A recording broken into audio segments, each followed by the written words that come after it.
ज्ञानतिमिरान्धस्य ज्ञानाञ्जनशलाकया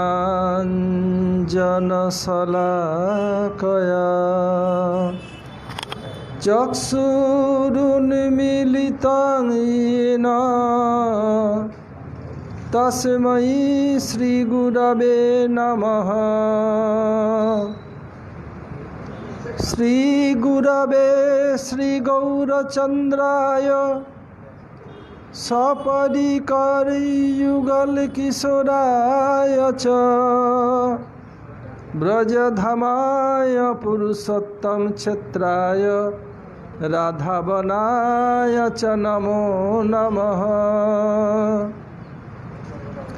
वृन्दायै तुलसीदेव्यै प्रियायै केशवस्य च कृष्णभक्तिप्रदे देवी सत्यवत्यै नमो नमः। हरे कृष्ण कृष्ण कृष्ण हरे हरे, हरे राम राम राम हरे हरे। तो सामने से जाके देना है, साइड से क्यों? सामने से आओगे तब तो तुम्हें देखेगा लोग।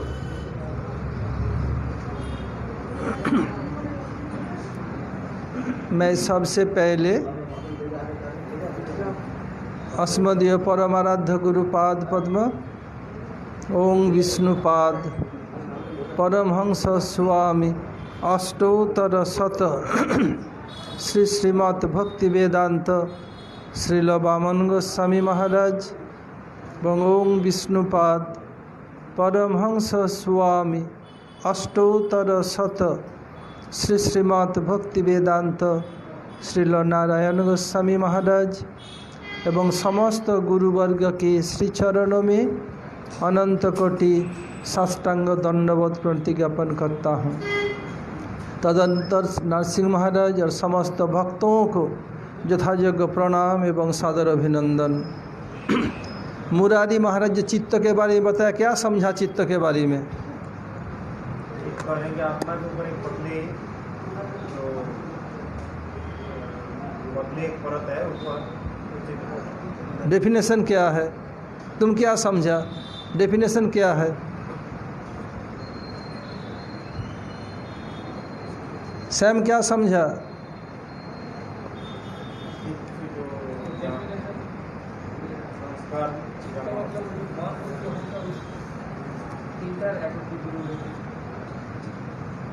एक दो बार में बोला था इसका डेफिनेशन, तो बोलो, वही तो पूछ रहा हूँ। महद गुणम सत्य परम से ये याद है, बाकी श्लोक की याद नहीं है। क्या याद है? सच्चा मतलब अत्यंत सच्चा है, शांत मतलब सत्य गुणम, सत्य गुण से यत्तत् सत्य गुणम सत्संग शांतम भगवतः पदम जदाहुर्वासुदेवाख्यम चित्तं तन्महदात्मकं। यत्तत् सत्तगुणं सत्संग शांतं भगवतः पदम जदाहुर्वासुदेवाख्यम चित्तं तन्महदात्मकं। महत्त्व क्या है?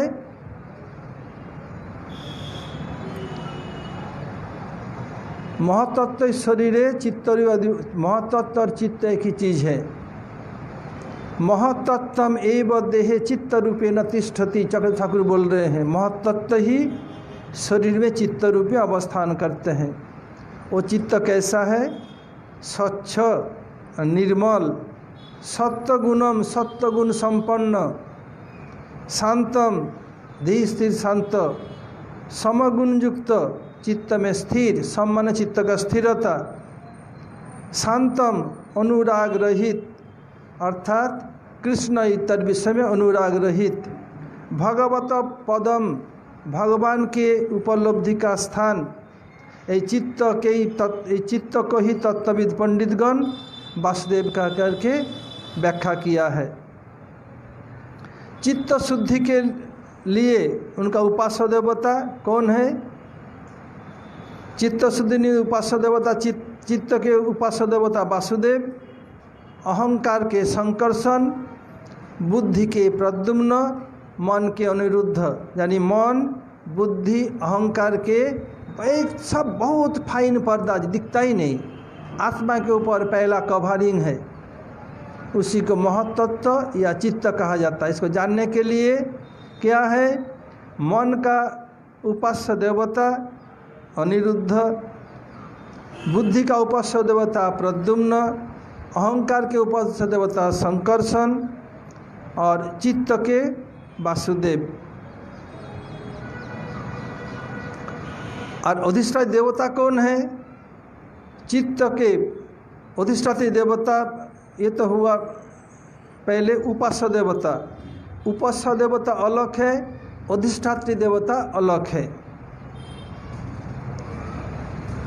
मन के अधिष्ठात्री देवता चंद्र, बुद्धि के अधिष्ठात्री देवता ब्रह्मा, अहंकार के अधिष्ठात्री देवता रुद्र और चित्त के अधिष्ठात्री देवता विष्णु।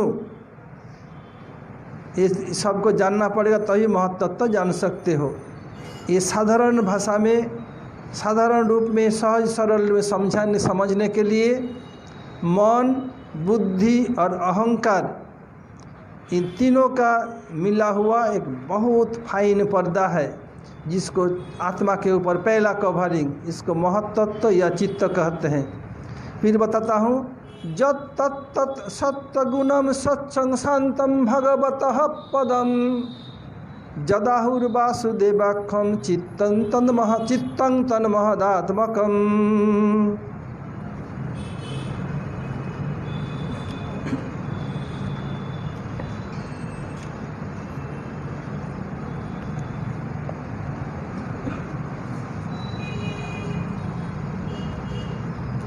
बलदेव प्रभु, ए निकुंज प्रभु के दिया नहीं हो, देखो निकुंज है।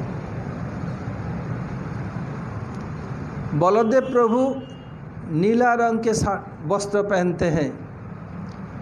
जगत में जितने भी रस हैं ब्रज में, डायरेक्ट या इनडायरेक्ट रूप में क्या करते हैं, मधुर रस का ही परिचर्या करते हैं।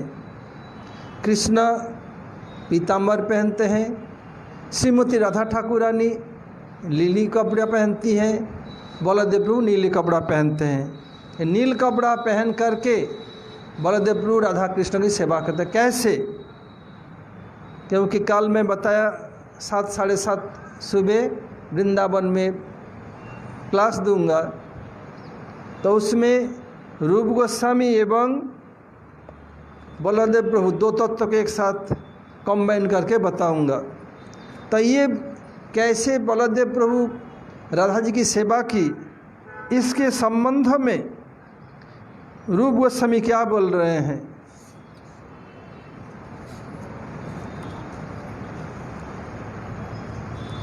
तो लगस्ते नितरांग दृश्यपि जुगे किंग धातु रागो घनः प्रातः पुत्र बलस्य बाकिमसितं रामस्तयांगे धृतम् इत्ता कर्णौ पुरे ब्रजे सगृहिणी वाचम स्फुरन्नासिका दुति संकुचिदिख नभसितं जाता नरोद्धुम क्षमः।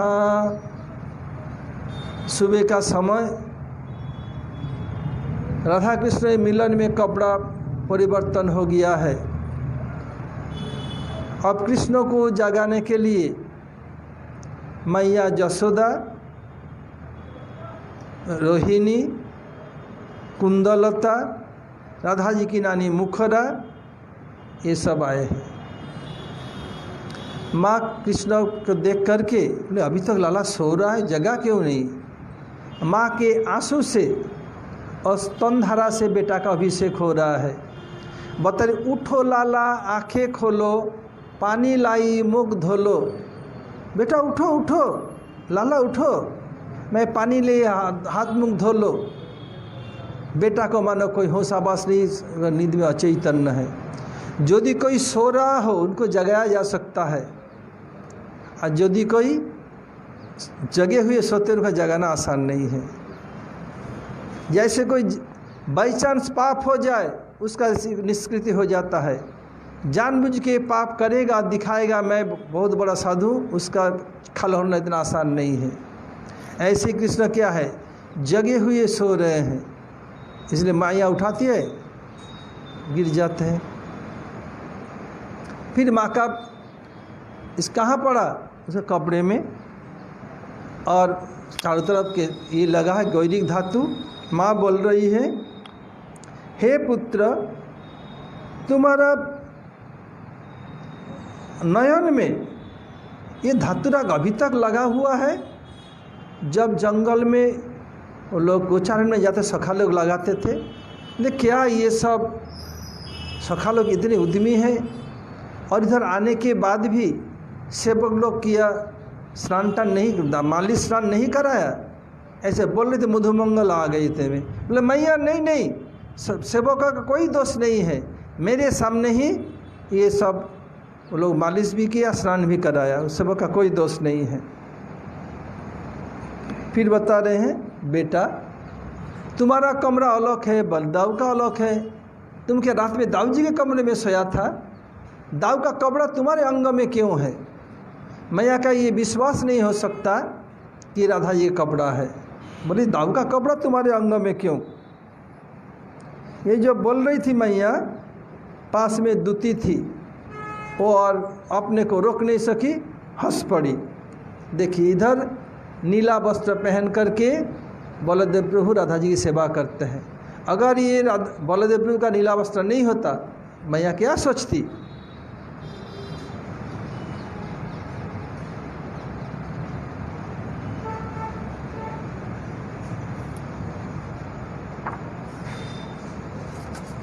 और बलदेव प्रभु का रूप गोस्वामी क्या वर्णन कर रहे हैं? यद्यपि बहुत कुछ वर्णन है, रूप गोस्वामी कह रहे हैं, गंडांतस्फुरदेक कुंडलम अलिच्छन्न बतंसोत्पलम कस्तूरीकृत चित्रकम पृथुहृदि भ्रांजी सुगुंजास्रजम तंगवीरम शरदम बुद्धितरम संगीतकालांबरम गंभीर सनितम प्रलंब भुजमालंबे प्रलंबदिशम।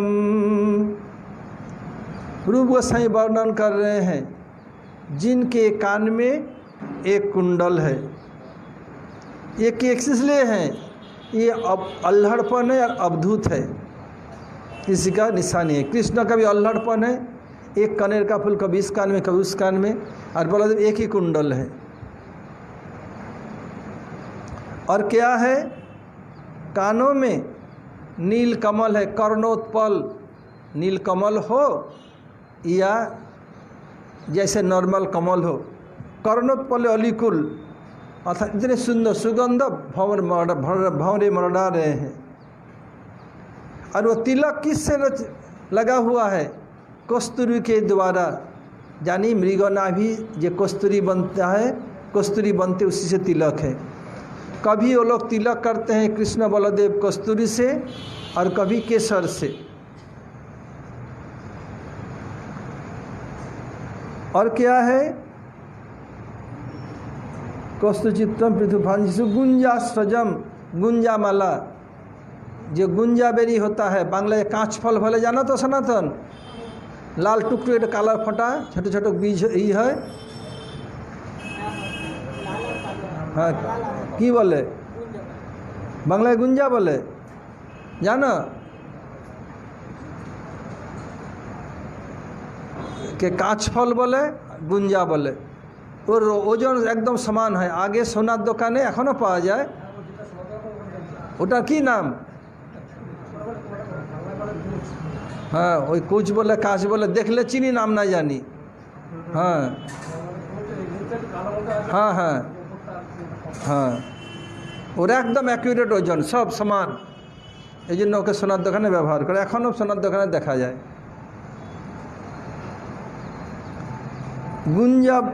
गुंजा माला। और क्या है? अंग कांति शरद काल के मेघ जैसे शुभ्र है, सफ़ेद। और परिधान में क्या? नील बसन, नील कपड़ा।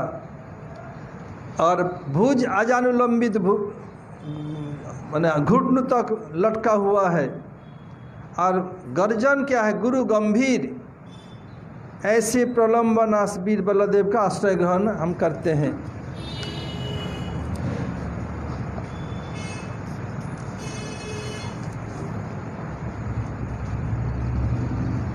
अब आते हैं, ये सुभद्रा हरण तक हो गया था। अब रुक्मिणी हरण, रुक्मिणी हरण के बलदेव प्रभु की भूमिका। ये रुक्मिणी अत्यंत सुंदरी थी, कृष्ण की नित्य प्रिया है, क्यों नहीं होंगी। उनके भाई रुक्मी शिशुपाल से शादी कराने की व्यवस्था कर रखी थी। शिशुपाल की माँ कृष्ण की बुआ लगती है। अब शिशुपाल जब जन्मा, उनका एक्स्ट्रा 2 हाथ था, लुंज भुंज जैसा, और एक इधर आँख था, उनसे उभरा हुआ, देखने भद्दा लगता था। जन्म के बाद आकाशवाणी हुई, जिसके गोदी में बैठने पर इसका शरीर खूब सुंदर हो जाएगा, ये भद्दा दिखने वाली तीसरी आंखें गायब हो जाएगा, लुंज भुंज 2 एक्स्ट्रा हाथ है वो गायब हो जाएगा, वो इसको मारेगा। जन्म हुआ, कृष्ण बुआ के घर गया, जो भी आते या आती वो उन शिशुपाल की मैया उसको गोदी में दे देती। कृष्णा गोदी में दे, यही दिया, सुंदर हो गया बच्चा, छोटा बच्चा था। अब तो उनकी बुआ रोने लगी। बोले बुआ रो क्यों रही है? बोले बेटा तू इसको मारना नहीं। बोले मैया मैं भाई को क्यों मारूं? बताया देख, जब ये जन्म हुआ था दैववाणी हुई थी, जिसके स्पर्श से या गोदी में देने पर इसका रूप सर्वांग सुंदर हो जाएगा, वो इसको मारेगा। ये तेरे गोदी में देते ही हो गया। बोले बुआ जी मैं तो मारूंगा, लेकिन जब आकाशवाणी बोला तो होके ही रहेगा। नहीं बेटा ऐसा नहीं कर सकता, तुम प्रतिज्ञा करो। बोले बुआ जी मैं ये प्रतिज्ञा कर सकता हूँ, मुझे जब एक साथ 100 से अधिक गाली देगा तभी मारूंगा, नहीं तो नहीं। बोले तुम तो बड़े भाई, तुम्हें गाली क्यों देगा? और एक साथ 100 से अधिक क्यों देगा? ठीक है। जब उसका थोड़ा होश आया, बोलना सीखा तो तभी से सुन पानी पी पी करके कृष्ण गाली देता था, ऐसे चलने लगा। अब रुक्मिणी का बड़ा भाई रुक्मी सिर कले शिशुपाल से शादी कराएगा। पूरा सबको निमंत्रण दे दिया। उनके माँ बाप कोई नहीं चाहते, रुक्मिणी स्वयं नहीं चाहती थी, लेकिन बड़े भाई घर के बड़ा बेटा करे क्या, और ये कर रहे किस लिए? कृष्ण को नीचा दिखाने के लिए। अब रुक्मिणी कोई उपाय नहीं है, चिट्ठी लिख के ब्राह्मण के द्वारा द्रुतगामी रथ से द्वारका भेज दिया। कृष्ण थे सुधर्मा सभा में जाके दिया, ये बोला अब समय अधिक नहीं है, अब करे क्या? और कृष्ण को निमंत्रण भी नहीं दिया। शिशुपाल, जरासंध, सब लोग अपने सेना लेके आए। पूरा ये जैसे ये हो गया कैंट, जैसे कैंट होता है ना, दिल्ली कैंट, ये कैंट, मथुरा कैंट, ऐसे पूरा छावनी हो गया, केवल सेना ही सेना है।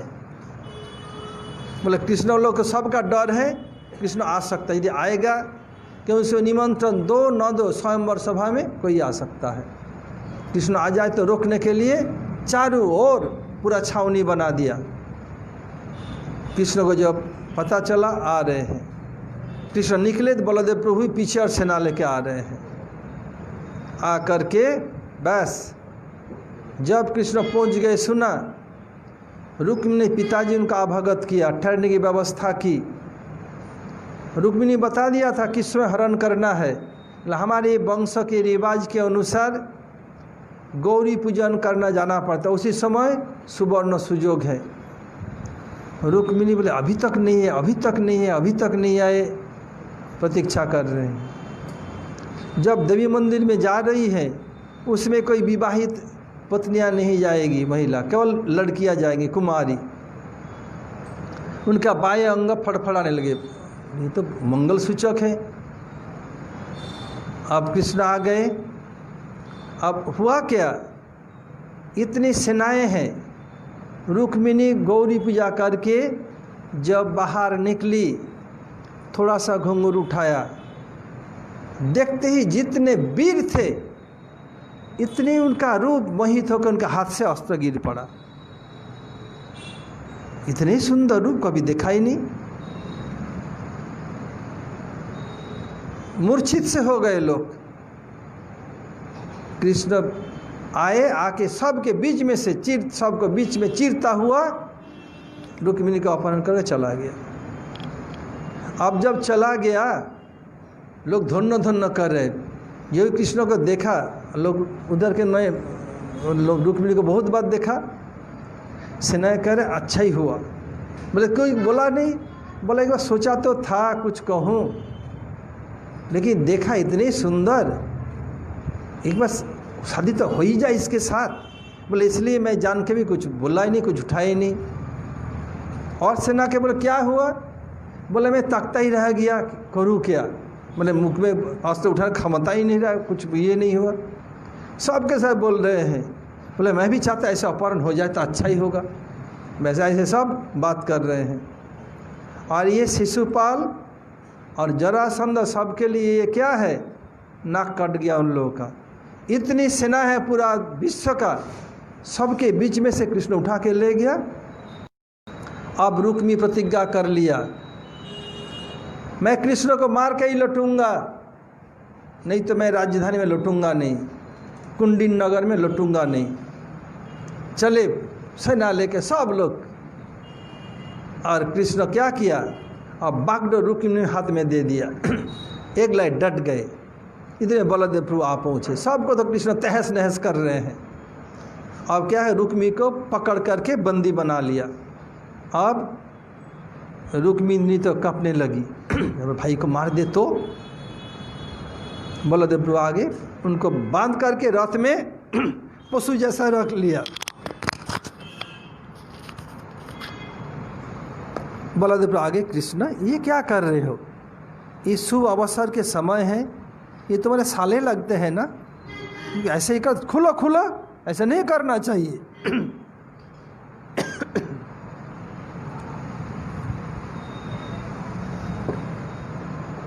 फिर बलदेव प्रभु खुलवा दिया। इसमें बलदेव प्रभु का, रुक्मिणी हरण में बलदेव प्रभु की भूमिका है। अब कृष्ण के 16,108 रानियां हैं, उनमें 8 प्रधान हैं। रुक्मिणी, सत्यभामा, जाम्बुवती, लक्ष्मणा, सत्ता, मित्रविंदा, नग्नजिति, कालिंदी, ये सब 8 प्रधान हैं। उनमें एक है जाम्बुवती। जाम्बुवती है ललिता देवी के अवतार, जिसको जाम्बुवान को जंगल में मिला था, पाला पोसा था। जाम्बुवान अर्थात भल्लू। तो जब कृष्ण उनके गए, मैं इसे विशेष नहीं जा रहा हूँ, वो मुनि के लिए, तब क्या किया, मुनि भी दिया, बेटी को शादी करा दिया। उसका बेटा का नाम था सांब। कृष्ण एवं जाम्बुवती से जो पहला बेटा, उसका नाम सांब, बहुत सुंदर है। उसको लड़की बना दिया जाए, सजा दिया, कोई पहचान नहीं सकती लड़का या लड़की, इतने सुंदर है। अब हुआ क्या, विवाह 8 प्रकार के हैं। जो शादी किया है, ये देवकी नंदन, विवाह कितने प्रकार हैं बोलो। तुम कौन से प्रकार के शादी किया है ये भी पता नहीं है। जब शादीशुदा जो लोग, तो विवाह 8 प्रकार, तो कैसे किस प्रकार शादी तो जानना चाहिए। इनमें से एक है राक्षस विवाह। राक्षस विवाह अर्थात अपहरण करके शादी करना, जबरदस्त, जोरी बरजोरी करके ले जाए, उठा के ले जाएगा।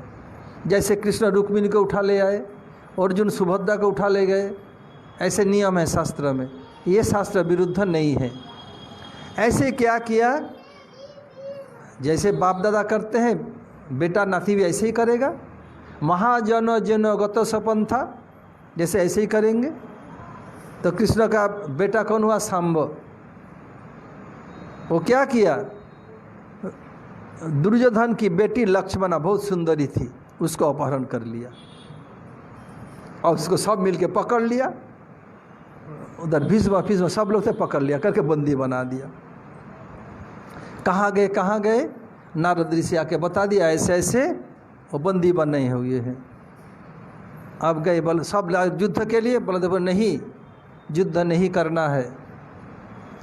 दुर्योधन मेरा शिष्य है, मैं जाता हूँ। दुर्योधन को समझा करके यौतुक के साथ बेटा को और पुत्र वधु को साथ में मैं लाऊंगा।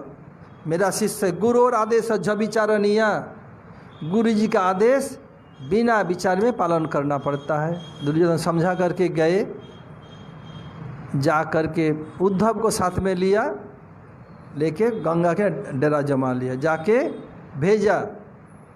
बोले इसे उग्रसेन महाराज ने भेजा, ऐसे ऐसे बोला। दुर्योधन तो गाली बकने लगा, और पैर का जूता सिर पर चढ़ना चाहता। नो कौन पूछता, कोई उनका कीमत है?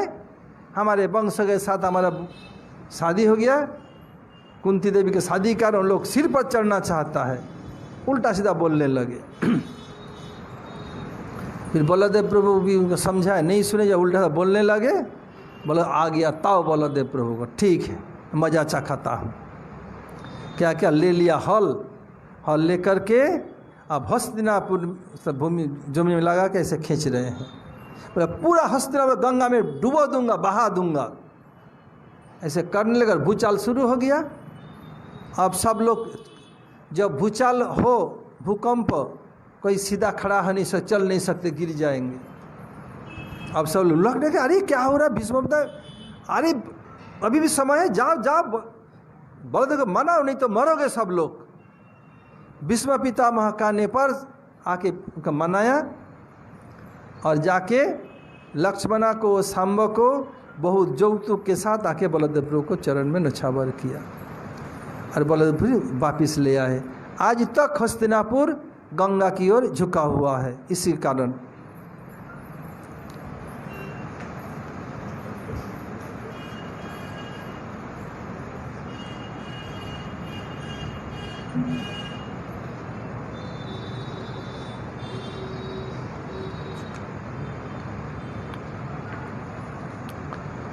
अब बलदेव प्रभु द्वारका से एक बार ब्रज में आए, ब्रजवासी को सांत्वना देने के लिए। किसी ने को कितने बार कहा चलूँगा चलूँगा चलूँगा, ऐसे कहते रह जाते। जब तक किसी तुम जाओ ना जाओ, बलदेव मैं जाता हूँ। बलदेव प्रभु आए, कितने लोग खुश हुए, सब लोग ब्रजवासी। अब गोपियों को सांत्वना देने के लिए गोपियों के साथ रास रचाया। रास अर्थात क्या है? आनंद करना, नृत्य करना, हास परिहास करना, ताकि वो लोग विरह कम हो। और जिसके बोले जिसकी रही भावना जैसी, हरि मूर्ति देखी तैसी। जिनके अंदर में गंदी भावना है वो सब जो गंदी दिखता है। अब हुआ क्या, उसमें गोपियाँ थक चुकी, बताया मुझे पानी पीना है। और पानी पीने के लिए बलदेव जमुना को बुलाया, जमुना आई नहीं, कल कल कहते हुए जा रही है। अब बलदेव आया गुस्सा, लागल से खींचा। अभी भी एक स्थान है उझानी, ये ब्रज में ही है, और ऐसे सीधा जा रहे थे, बलदेव खींचा इधर आके फिर उधर जा रही है वापिस। तो उसमें एक कीर्तन सुना के बंद करूँगा, आरती का समय हो गया। और परसों से हम लोग का प्रवचन 7:15 बजे तक होगा। 7:15 बजे आरती होगी, क्योंकि माताओं को रोटी बनानी है, सब करनी है। फिर जन्माष्टमी के बाद फिर 6 से 7 बजे तक प्रवचन होगा, या थोड़ी देर पहले शुरू करेंगे और 7 बजे समाप्त होगा। अभी तो जन्माष्टमी तक तो 7:15 बजे, उसके बाद क्योंकि टाइम बदल रहा है।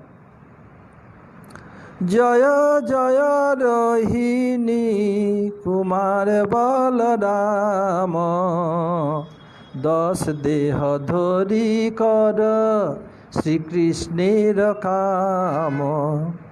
कृष्ण बेसे मत सदा रह कृष्ण सने, ইহা দেখাইতে কালো রঙ মধুবনে। জীবাজ্ঞতা দূর করি হও ধেনুকারি, কপটতা নাশ কর তুমি প্রলম্বারি। রোহিণী কুমার কভু পদ্মাবতী সুত, কে জানে তোমার লীলা হও অবধূত। রামঘাটে যমুনাকে কইলে আকর্ষণ, অখণ্ড শ্রী গুরু তুমি পতিত পাবন। রাধা সখী যমুনাকে নাহি স্পর্শ তুমি, সমুদ্র পত্নী যমুনাকে শাস্তি দিলে তুমি। রামঘাটে হও তুমি খেচা বলরাম, माधवेर शत कोटि लह गो प्रणाम। जो पदकर्ता उनका नाम है माधव लिख रहे हैं, जय जय रोहिणी कुमार बलराम। रोहिणी कुमार बलराम का जय हो जय हो जय हो। आप क्या करते हैं? 10 देह धारण करके श्री कृष्ण की सेवा करते हैं।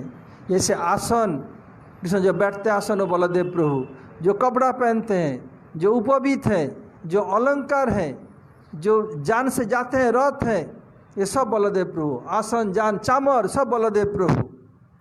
10 प्रकार से कृष्ण की सेवा करते हैं। सब समय कृष्ण के आवेश में मत्त रहते हैं। कृष्ण के आवेश में मत्त होने के कारण क्या होता है? अपने अंग कांति खो बैठे, कृष्ण जैसे कालो रंग हो गए। प्रमाण कहाँ है? मधुबन में जाइए, मधुकुंड के पास दाऊ जी का मंदिर है, काले दाऊ जी हैं। और जाइए दाऊ जी में, उधर भी काले रंग के हैं दाऊ जी।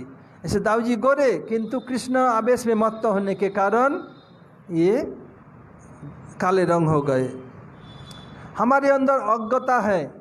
ये अज्ञता क्या है? ये गाधा अज्ञता के प्रतीक। इसलिए अज्ञता को दूर करने के लिए भगवान धेनुकासुर या गर्दभासुर को मारा। कौन? बलदेव प्रभु। कृष्ण नहीं मारा। बलदेव प्रभु अखंड गुरु तत्व, गुरुदेव ही हमारे अज्ञता को दूर करते हैं, नाश करते हैं। इसलिए धेनुकासुर को मार करके अज्ञता दूर किया, नाम हुआ धेनुकारी। और एक असुर को वध का नाम प्रलंबासुर। ये कपटता के प्रतीक। हमारे हृदय में कपटता भरा हुआ है। ये कपटता को नाश के कारण नाम हुआ प्रलंबारी। प्रलंबासुर कपटता के प्रतीक, उसको मार करके उनका नाम हुआ प्रलंबारी। कभी रोहिणी कुमार है, रोहिणी का बेटा है। कभी क्या होता है? पद्मावती सुत, पद्मावती के बेटा कलियुग में। और बोले तुम्हारी लीला कौन समझ सकते हो? अवधूत है। अवधूत का लीला नॉन प्रेडिक्टेबल, कोई बता नहीं सकते। अब रामघाट में क्या किया? रामघाट के जमुना का आकर्षण किया। और तुम अखंड गुरु तत्व पतित पावन। बोले ये कैसे होगा? राधा सखी को तो बलदेव स्पर्श नहीं, रसाभास हो जाएगा। जो राधा सखी को स्पर्श नहीं किया, जमुना पत्नी, जमुना का आकर्षण। जमुना का भी 7-8 स्वरूप है। कभी समय हो तो बताऊंगा। एक बार रामानंद व्यवस्था किया था, वो जमुना के किनारे जमुना का 8 स्वरूप बताया था। रामानंद याद है? राधा सखी को स्पर्श नहीं किया, जमुना पत्नी को, सॉरी समुद्र पत्नी को शास्ति दिया। इस जमुना को खींचने के कारण उधर जो रामघाट, जो गांव का नाम ओबा, उसमें बलदेव का नाम खेचा बलराम। जो खींचने के कारण रामघाटे हौ तुम्ही खेचा बलराम। पदकर्ता जो माधव, गुरुदेव का सेवक, बताए माधवेर शतकोटि लह गो प्रणाम। आज यहीं तक रहे, फिर कल हम बलदेव प्रभु संबंध में आलोचना करेंगे। हरे कृष्ण। वंशा कल्पतरुभ्यश्च कृपा सिंधु भैवच पतितानां पावनेभ्यो वैष्णवेभ्यो नमो नमः। मुरारी की जब जाना है वापिस? पैसा जाने की रहा कि पैसा चाहिए?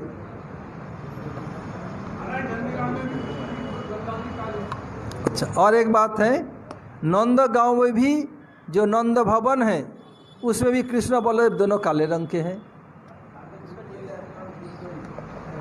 ये बलदेव पूरा रूप गोस्वामी ये श्लोक सुना कर